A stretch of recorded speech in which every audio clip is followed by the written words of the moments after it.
안녕하십니까. 증시각도기 TV 월가 이야기 여러분 다시 찾아뵙습니다. 재밌는 얘기를 계속 꾸준히 잘 들으셔야 되겠죠. 네, 알람 설정해 주시면 제작된 동영상이 올라갈 때마다 여러분들한테 알람으로 알려드리니까요. 알람 설정 꼭 해보시면 좋을 것 같습니다. 오늘도 우리 월가 이야기로 함께 해주실 홍키 선생님 모시겠습니다. 선생님 안녕하세요. 예, 안녕하세요. 네, 지난 시간에 아주 재미난 이야기들을 계속 들어가지고 너무 이 시간이 설레고 기다려졌습니다. 지난 시간에 우리는 이제 월가 이야기를 할 때 이제 JP 모건 얘기를 했는데 JP 모건을 얘기하면 또 하나 빠뜨릴 수 없는 게 역시 그 원투 펀치 중에 그 투 펀치.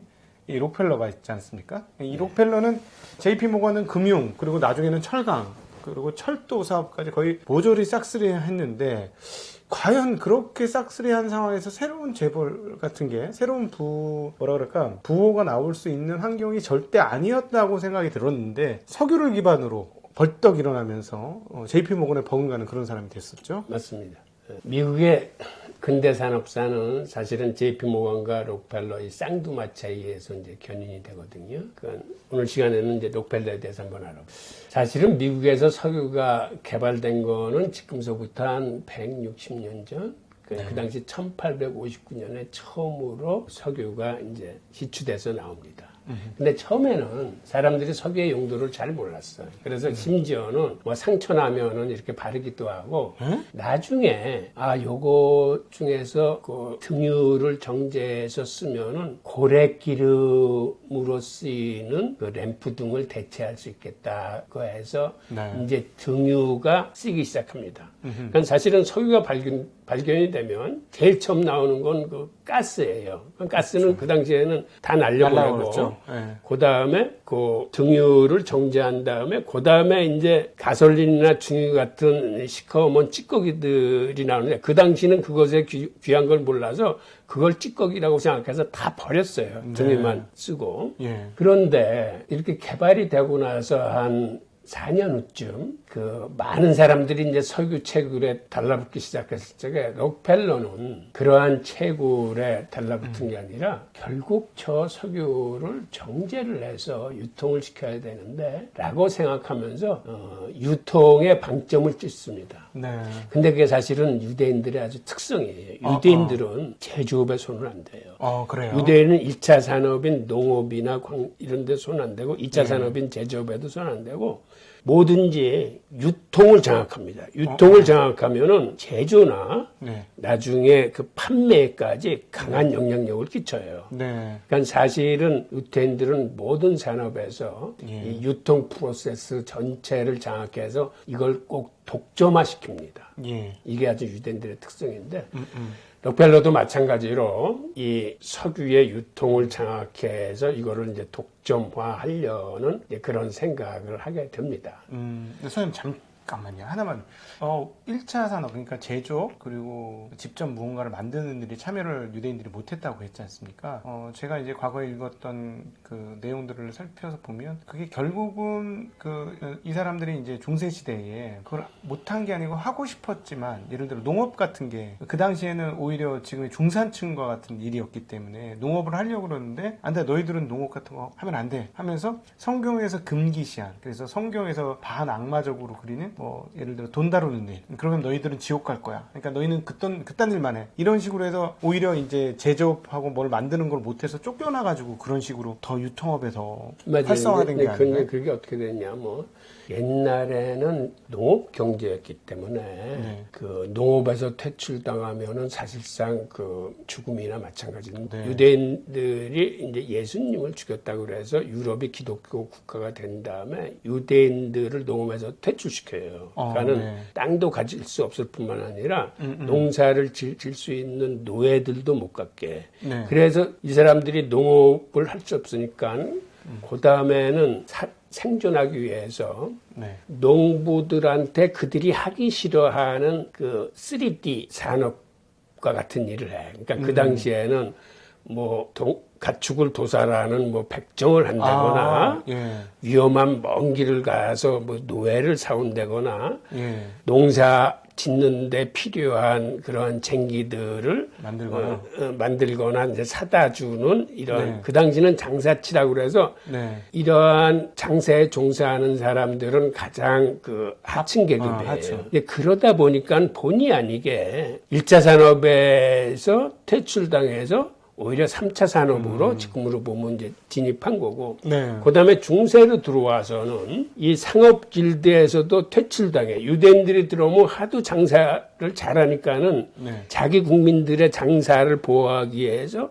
상업 길드에서 퇴출할 뿐만 아니라 수공업 길드에서도 퇴출하고 네. 했기 때문에 이 제조업 기반, 옛날에는 길드에 속하지 않으면 제조업 기반을 가질 수 없어요. 네. 그러다 보니까는 역사적으로 농업도 아니고 그 다음에 제조업도 못하고 하다 보니까는 결국 유통을 장악해서 이제 도매나 이쪽을 장악한 건데 이게 오히려 어떻게 보면 안 보이는 축복을 받은 거죠. 네네. 그 당시에는 진짜 죽을 일을 백정리를 한 거네. 그렇죠. 예, 백정이었는데 요즘에 백정리 중심에 3차 산업인 서비스 산업으로 예. 직진한 거예요. 그게 그러니까. 중세서부터. 그러네요. 그걸 하지 못하게 하니까. 어쩔 수 없이 된 게 요즘에는 오히려 세계를 패권을 장악하는 주요한 원인이 되는 그런 상황이네요. 그러니까 제가 유대인 이야기라는 책을 쓰게 된 계기도 거의 모든 서비스 산업은 유대인들이 창안하고 주도해 왔어요.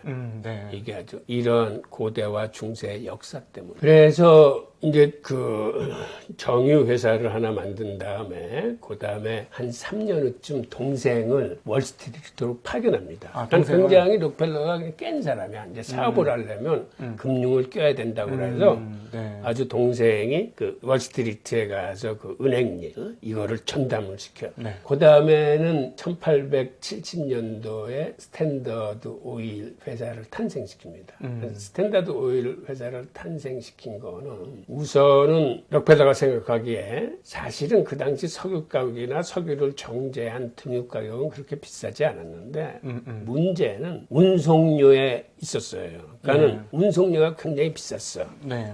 그래서 록펠러가 생각하기에 여기서 경쟁력을 가지려면 운송비를 어떻게든지 깎아야 되겠다라고 그래서 록펠러는 철도회사하고 딜을 합니다. 네. 그 당시 채굴회사나 정유회사는 생산량이 일정치 못했어요. 그래서 어떤 날은 기차에다가 뭐 한 석 대 화차분을 싣는다 그러면 그 다음 날은 하나도 실지 못하는 날들도 많고 예. 그런데 록펠러는 과감하게 그 철도회사하고 협상을 하면서 내가 매일 60대분의 그 화차의 물량을 보장을 하겠다. 네. 대신 가격을 엄청 깎아달라고 해서 그 딜에 성공을 해요. 네. 그래서 그 운송비를 획기적으로 낮춰서 네. 다른 정유사 제품에 비해서 가격 경쟁력을 확보를 해. 예. 그 다음에 회사 이름을 스탠더드 오일로 생긴 이유는 그 당시 그 석유의 품질이 균일하지 못하고 뭐 좋게 정제가 되어 나오다가 좀 나쁘게 나오다가 이게 들쑥날쑥해서 품질이. 네. 근데 록펠러는 항상 균질한 그 등유를 공급하겠다라는 걸 아주 방침으로 정해가지고 예. 이 품질에 그 최선을 다해요. 그래서 회사 이름도 스탠다드 오일로 지은 거예요. 네. 그 다음에 또 하나는 그렇게 대량의 물건을 운송하기 위해서는 자기 회사 물량만 가지고는 안 돼. 네. 그래서 다른 정유회사들을 그 인수합병하기 시작합니다. 그래서 무서운 속도로 인수합병을 해서 자그마치 사업 시작한 지 9년 만에 미국 전체 정유의 95%를 장악을 해버려요. 그런데 이렇게 장악을 한 데는 나름대로의 어떤 술수가 있었어. 그 술수가 뭐냐면 그 당시 석유는 이 포도주통에 넣어서 운반을 했거든요. 나무 오크통. 네. 네. 그러다 보니까 석유가 질질 새. 그러니까 셀 뿐만 아니라 이제 그거를 운반하는 이제 트럭이나 이게 굉장히 지저분해지고 네. 그런데 록펠러가 철제 탱커를 만들어요. 예. 그래서 록펠러는 새지 않는 철제 탱커를 가지고 이걸 운반을 해주는 거야. 하나도 안 세고. 그러다 보니까 포도주통을 갖고 했던 운반 회사들이 다 망해. 다 망해. 네. 그래서 이 운반을 독점해, 록펠러가. 네. 그리고 독점한 다음에는 약간 좀 비열한 방법을 쓰기 시작했는데, 네. 평소에 예를 들어서 일주일에 3번 가던 정유회사에 차를 일주일에 한 대만 보내는 거야. 한 번만. 예. 그러면 저쪽에는 생산은 막 해내는데 네. 운반할 차량이 없어. 그럼 뭔가 보관하는 것도 한계가 있는 거니까. 그래서 회사들이 부도를 내고 파산하기 시작합니다. 그걸 헐값에 주워 담는 거야. 그냥. 야갔다, 야갔어. 네. 하여튼 정도는 아닌데 예. 하여튼 그런 식으로 해서 그 미국 전역의 그 정유회사들을 거의 다 인수합병을 해요. 네. 록펠러가. 예. 그 다음에는 이제 석유의 수출 시대가 열려. 그러니까 세계에서도 고래기름을 쓰다가 등유라는 게 고래기름만큼 이 밝은 빛을 낸다고 해서 세계로 수출되기 시작해.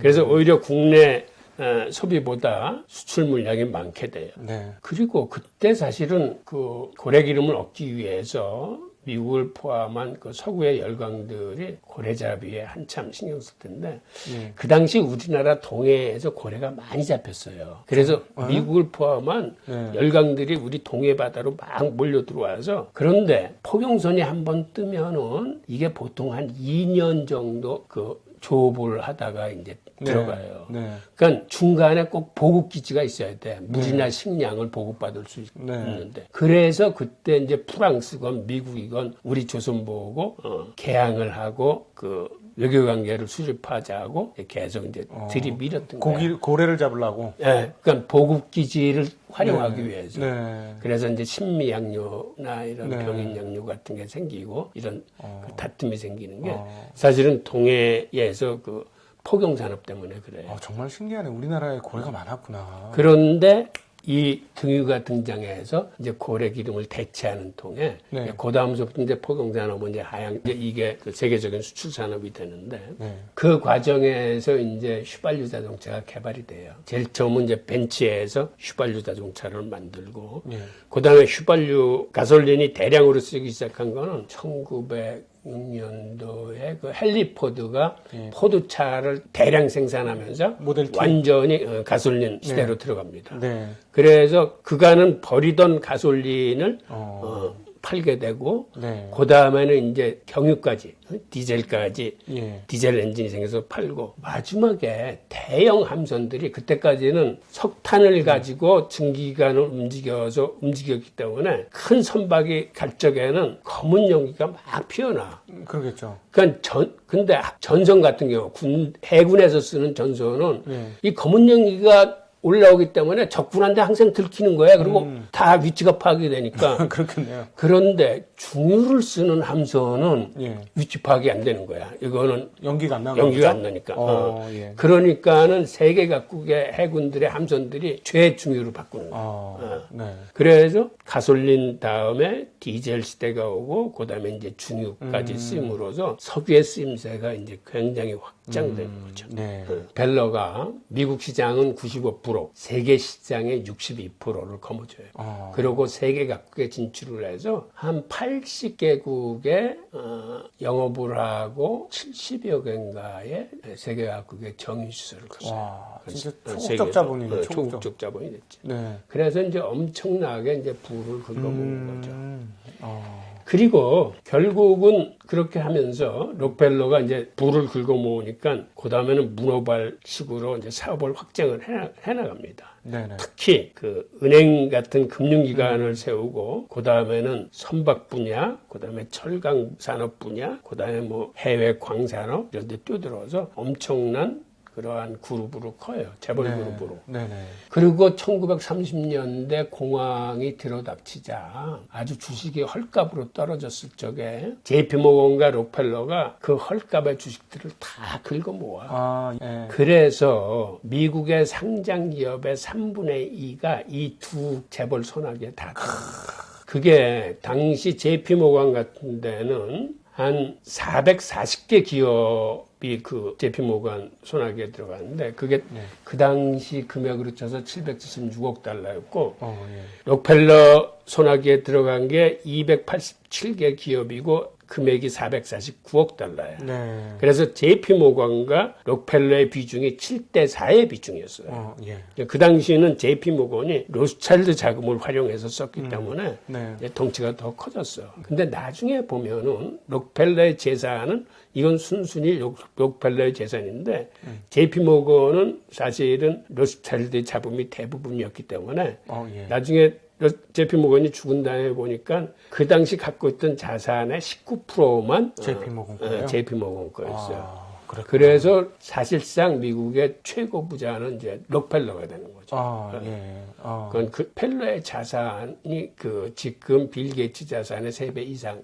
더 많았다고 그래요. 그래서 이렇게 록펠러 시대에는 미국도 재벌의 시대였습니다. 네네. 근데 그 다음에 미국에서 왜 재벌이 없어지는지 우선 이렇게 재벌 위주로 가다 보니까 미국의 그 소득 불평등이 굉장히 심하게 벌어졌어요. 그 당시 상위 1.5%가 그 버는 소득이 미국 국민 전체의 절반이 버는 소득보다도 많았어요. 1.5%가 1.5%가 예. 국민들 50%보다도 소득이 더 많은 많았어요. 거야. 네. 그러니까 이렇게 소득 불평등이 커지니까는 부의 편중도, 즉 빈부격차도 커져가지고 그렇죠. 노동운동이 심하게 일어나. 그때 그 1800년도 후반기에 이제 그 시어더 루즈벨트가 나오면서 그 양반이 대통령이 되고 난 다음에 이 반트러스트법을 만들어서 록펠러 기업을 33개로 쪼개버립니다. 그 다음에 JP 모건도 상업은행하고 투자은행하고 이걸 나눠버려요. 그러니까 지금의 반독점법이 그때 시행되는 거예요. 예. 그 다음에 그 대공황 시기에 프랭클린 루즈벨트가 나오는데 이 양반이 나왔을 적에도 그 노동 분쟁이나 똥이나 이런 게 아주 심했어요. 근데 이 양반은 취임식하고 난 다음에 은행의 신뢰를 다시 확보하기 위해서 취임식 다음날 미국 전역의 모든 은행을 일주일간 문을 닫게 하고 감사관들을 다 투입해서 죽일 일, 산일 은행을 다 구분하고 부실채권들을 한 곳에 모아서 그거를 구조조정 자금을 통해서 부실을 다 해소시킵니다. 그래서 그 금융의 신뢰를 회복시켜. 그 다음에 샌프란시스코 부도노동자들이 일으킨 총파업이 폭동으로 변질되면서 도시가 마비돼. 이게 다른 도시들로 막 퍼져나가는 거예요. 그러니까 루즈벨트가 생각하기에 이러다 공산주의 되는구나. 그러겠죠. 네. 왜냐하면 다른 나라를 다. 그래서 루즈벨트는 공산주의를 막기 위해서는 자본주의의 일대 수정을 가야 된다라고 생각해서 수정 자본주의가 나와요. 그때. 그래서 부자 증세를 단행을 해요. 루즈벨트가 국민들의 어떤 절대적인 신임을 얻어가지고 4차례 연임을 하거든. 그래서 단계적으로 상속세를 94%까지 올립니다. 최고 세율을. 그러니까 200만 달러 이상 버는 사람들한테는 94%를 매기는데 그 얘기는 94%. 12억 달러만 가져가고 나머지는 다 세금으로 걷는 거예요. 당신 생각하기에 한 달에 10,000달러면 충분하다고 생각했지. 지금으로 치면 그게 한 100만 달러는 될 거야. 부자들한테. 그 다음에 상속세도 최고세율을 77%까지 올려요. 그러니까 예를 들어서 1,000억짜리 회사를 아들한테 물려주면 세금을 770억 내고 아들은 230억만 받는 거야. 또 아들도 그 다음 손자한테 물려주면 그 중에 77%는 세금을 내야 되니까는 그 다음에는 재벌이 있을 수가 없지. 그래서 그 시기에 재단이 많이 생겨요. 미국에 재단이 많은 이유는 이게 세금을 피해 상속세를 피해가서. 하여튼 그 통에 그 상위 10%의 그 소득 점유율이 50%까지 치솟았던 게 한 30% 초반대로 떨어져요. 그리고 나머지는 이제 저소득층을 위해서 이제 쓰게 되고. 그런데 재밌는 거 상위 10%가 전체 소득의 50% 가까이 갔을 적에 대공황이 왔었고 2008년도 글로벌 금융위기도 상위 10%가 전체 소득의 50%를 가져갔을 적에 글로벌 금융위기가 왔어요. 근데 이건 무슨 얘기냐면 예를 들어서 10명이 사는 사회를 가정했을 적에 돈 잘 버는 한 사람이 나머지 9사람보다 돈을 더 많이 버는 거예요. 그러면 중산층이나 서민들은 사실은 버는 대로 다 써요. 그러니까 이 사람들이 버는 돈은 사회로 다 환류돼서 나와, 소비로.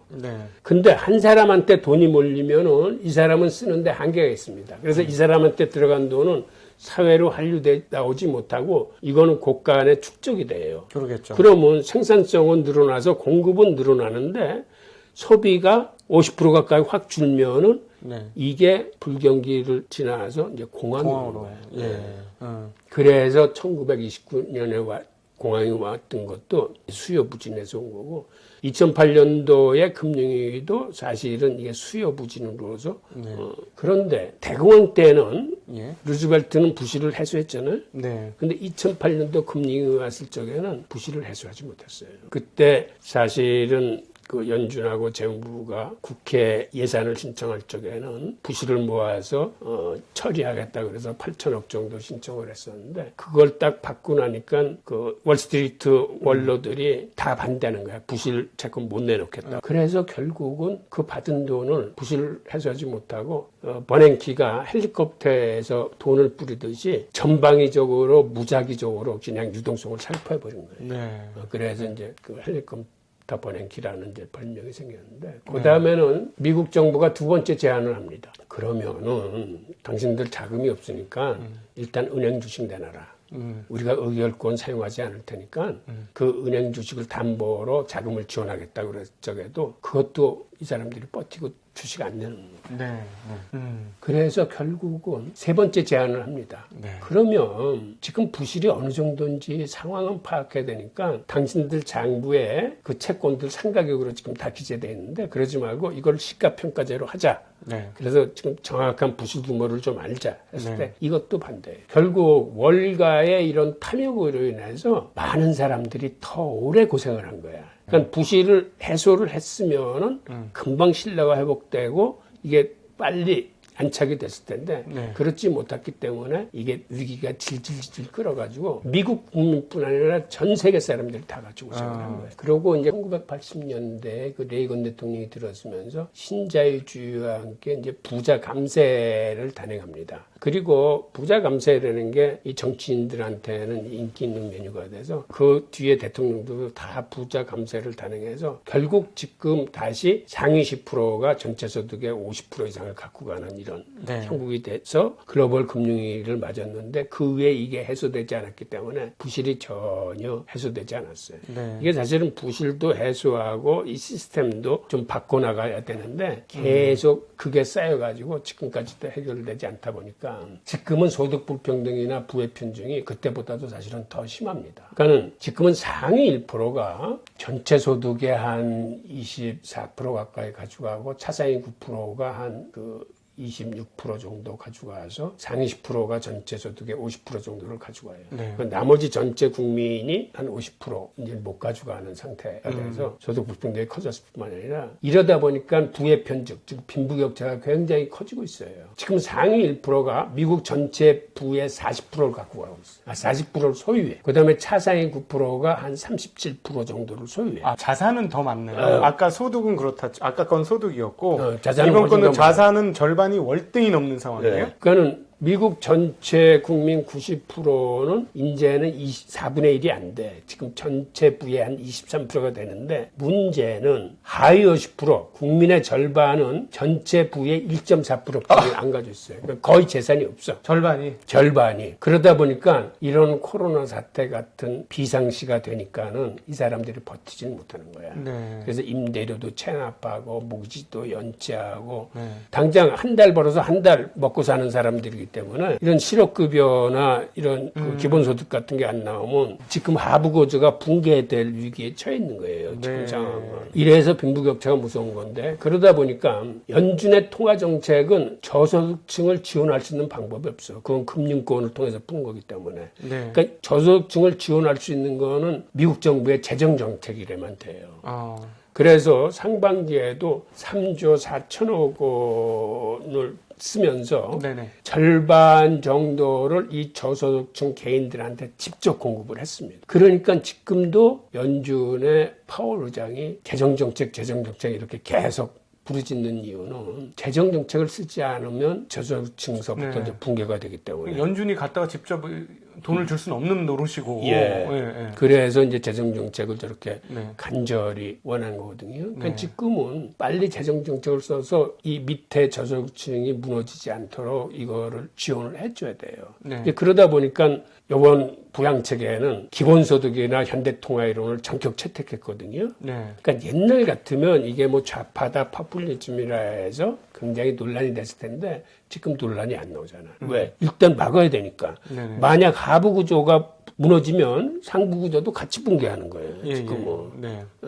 그래서 이제는 통화 주도권이 연준으로부터 재무부로 넘어왔습니다. 올해 쓰인 돈만 하더라도 연준이 푼 돈보다 재무부가 푼 돈이 5배 이상 많아. 그리고 연준은 금융권을 월스트리트를 통해서 풀지만 재무부의 재정은 기업과 소비자들이 있는 메인스트리트를 향해서 직접 쏘는 거예요. 그다음에 타겟을 명확히 하고 필요한 만큼의 자금을 정확히 주는 거기 때문에 어떤 의미에선 점적 관수식 그 배급이라고 이스라엘에서 네. 식물들을 농작물을 키울 적에 물이 없는 나라이기 때문에 위에서 그 스프레이를 확 쏴주듯이 이런 스프링쿨러나 이런 걸 쓰지 못해요. 네.